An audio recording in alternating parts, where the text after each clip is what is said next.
Hi, everyone. My name is David. I'm glad to be a part of this language group.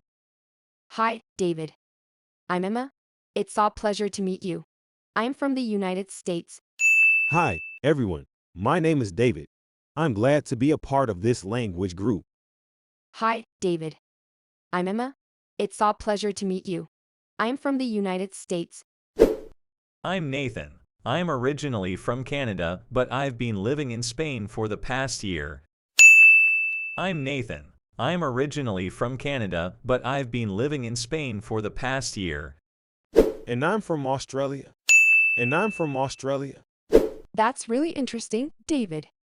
Do you have any favorite places in Australia? That's really interesting, David. Do you have any favorite places in Australia? Absolutely. Sydney, known for its landmarks like the Sydney Opera House, and Melbourne, renowned for its arts and culture and diverse culinary experiences. Absolutely. Sydney, known for its landmarks like the Sydney Opera House, and Melbourne, renowned for its arts and culture and diverse culinary experiences. That sounds wonderful, David.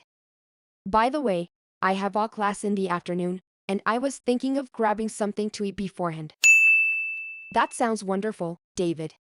By the way, I have a class in the afternoon, and I was thinking of grabbing something to eat beforehand. Oh, I'm feeling hungry too. Why don't we go grab a bite together? Oh, I'm feeling hungry too. Why don't we go grab a bite together?